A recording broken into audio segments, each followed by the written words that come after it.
Hello, this is xIronKnuckle, and I will be doing a how-to to play on Medieval II the Teutonic campaign. And I'm going to be starting a new game for this just to better show you how to play the game. Now, who should I play as? I think I'm going to go ahead and be totally unoriginal and be the Teutonic Order. That's just, since I've never played this before, I'm going to put it on easy. And let's begin. And we get to watch this nifty little video.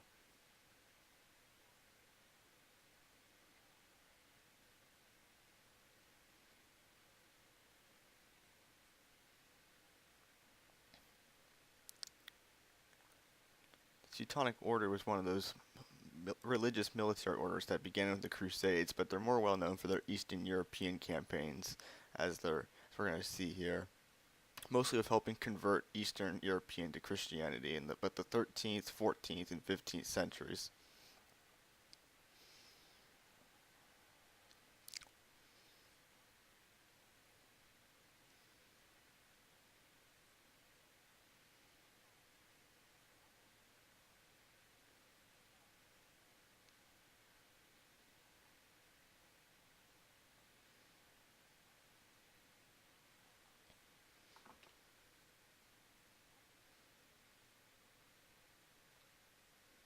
Okay, let's have enough of that. Can you have the sound turned off anyway?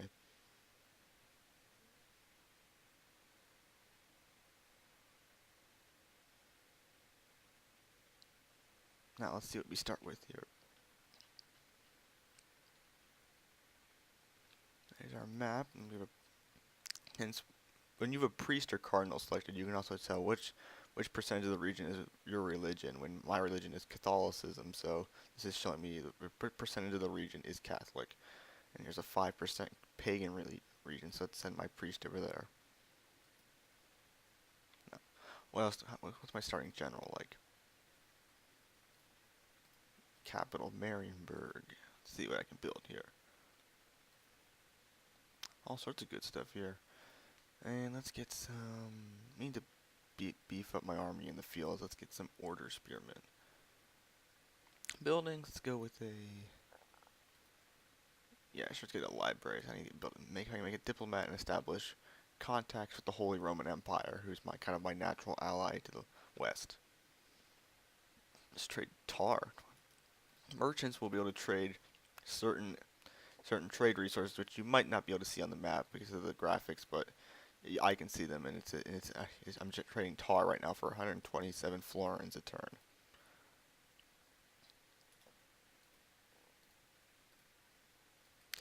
When you have a settlement selected, you can see the governor if there is one, buildings that can be selected, which of course certain buildings influence the way that the settlement runs.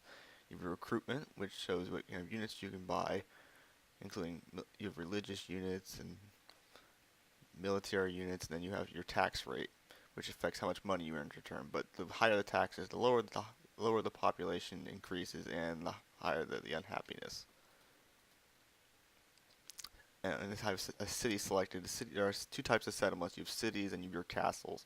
Castles are mostly for building military units, and cities are mostly your economic and cultural centers of your empire.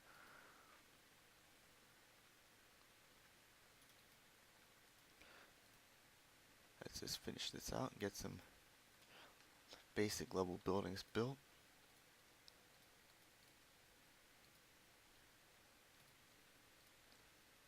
I already start with enough castles, so I don't need to make any more of those.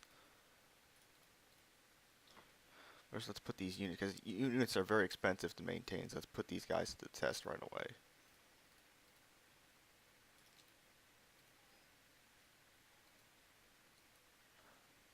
Let's get a church here to help, because the goal of this is to help spread Christianity in the region, so the more churches, the better. What is my goal? My goal is to hold 45 regions, including the Visby, Vilnius, Novgorod, Kiev, Poznan, and eliminate the Lithuanian factions. And I have 300 turns to do so, so this must be a pretty long game. Even longer than the normal campaign, which is surprising. And let's go ahead and end the turn right here. Our candidate for recruitment, this is a candidate for this Teutonic Order, and I also have to check their loyalty to see what kind of loyalty they have, and I'll take this guy. Now the nobles have just given me a mission to go take Alistia, wherever that's right there. Okay, so what kind of troops do I have available to perform that task? Looks like I'm going to need some more troops if I'm going to do that. Let's get a city watch going sooner or later. Fortunately, I don't really have enough troops to really spare right now. So I'll just have to wait till later.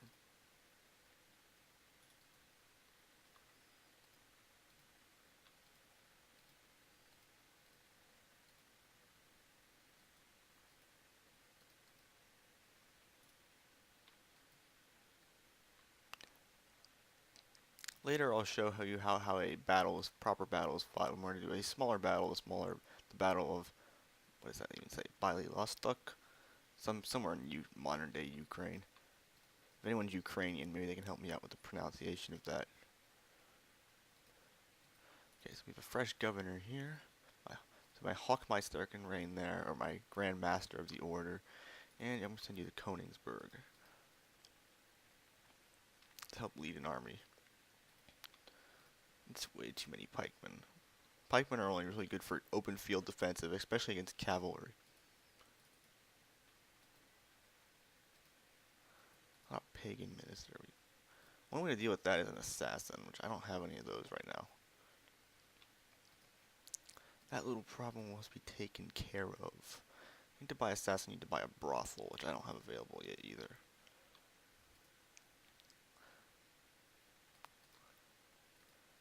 Armies, the field is all moved out. Okay, we can probably go ahead and end turn. Now, diplomacy. This is an example of diplomacy. He's offering me an alliance, trade rights, map information, and since I don't want to be attacked from two fronts, since I'm already at war with Lithuania, I'll accept this.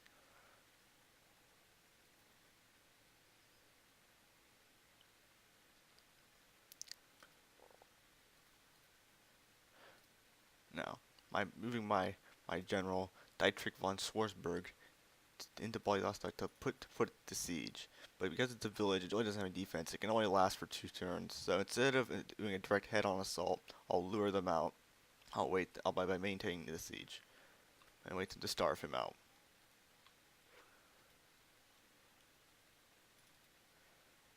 I don't like this having to split my empire, so we're gonna make a attempt to go take Palanga, which is a Lithuanian pagan castle.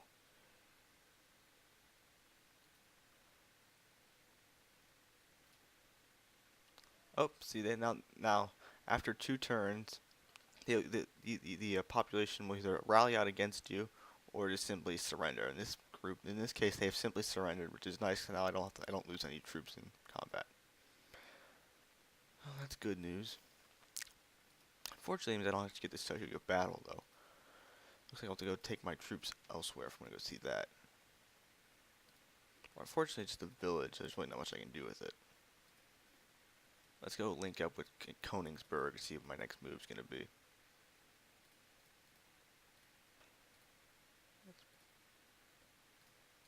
Fortunately, there's no unit. I can't even recruit units here because it's just a small little village. No, nothing going there. So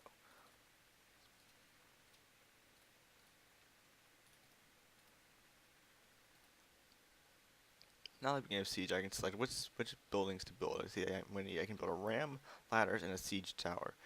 Take 2 rams, 2 ladders, and a tower. So we maintain siege for 1 turn. I've only been siege for 1 turn, so they really aren't starved, but let's go ahead and commence the attack.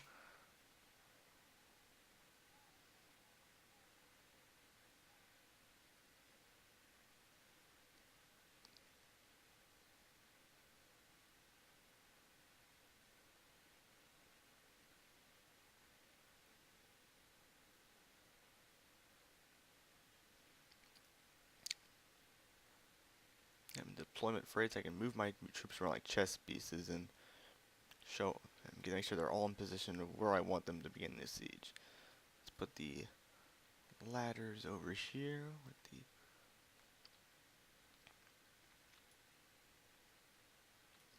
that. Where's some good cannon fire? We'll have the clergymen, the overly fanatical clergymen carry the siege tower. I mean the battering ram. My bad. Christ Knights, heavy cavalry is really not good in sieges. Really not much I can do. Mangonels, which not much I can do with that either. Yeah, let's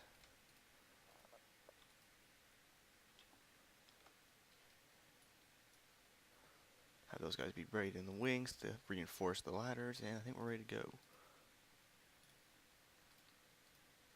Charge the walls. By Burger Pikemen from Dutch Volunteers. Let's begin.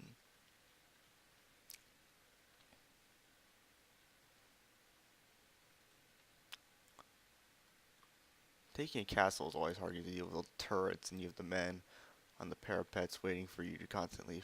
But it doesn't look like they have very good defense. They've only got archers, peasant archers who aren't going to be very effective once my heavy infantry, my swordsmen get up there, start chopping them up into little pieces. And this is their Tartar lancers. They're just Eastern infantrymen from Mongolia.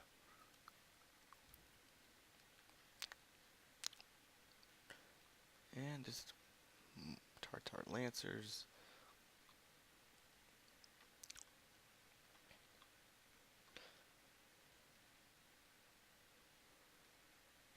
Those guys with the battering ram be any slower. Push harder. Now you're just priests, but I know you can push harder than that.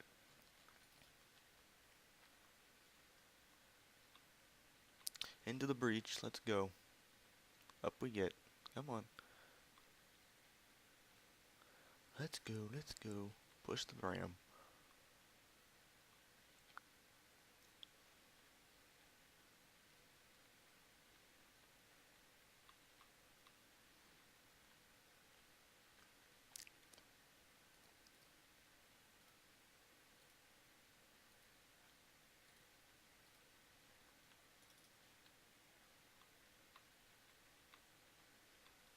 Now my men are here to start hacking them to pieces.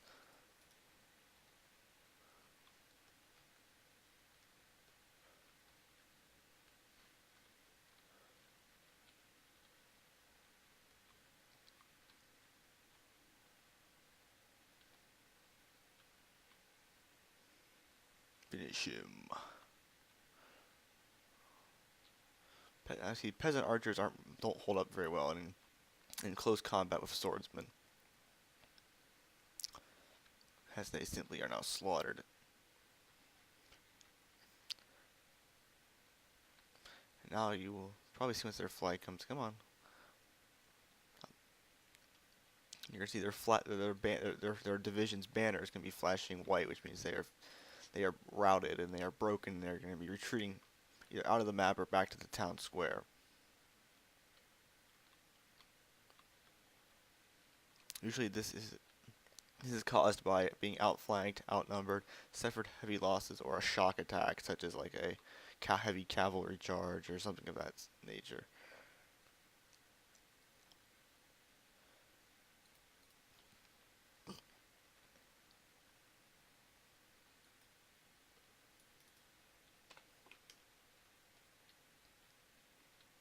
See, these are just peasants. Since they don't actually have a general. They just have a captain which means that their morale is going to suffer considerably.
let's go. Now we're going to have my men conquer the city.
There's their captain fighting right there. He's the guy in the heavy armor with the sword. And he's fleeing.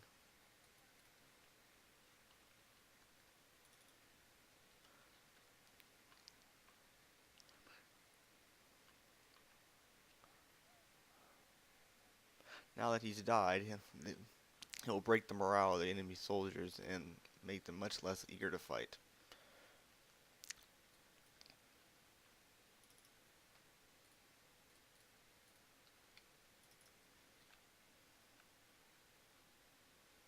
I'm going to speed this up just to get all this junk out of here. Yep, that's what Duke Nukem has to say about it. And when you complete the objective, you have the option of just continuing to battle and running down the enemy soldiers, but as this is a castle situation, I'm just going to end the battle. And it's a clear victory, and none of them were left alive. And I think that's where I'm going to conclude it, so I'm going to conclude here in a couple seconds, so this is all finished up. And when you take the settlement, you have the option of occupying it, sacking it, or exterminating it, but I think I'm just going to occupy this one. And I'll see you next time.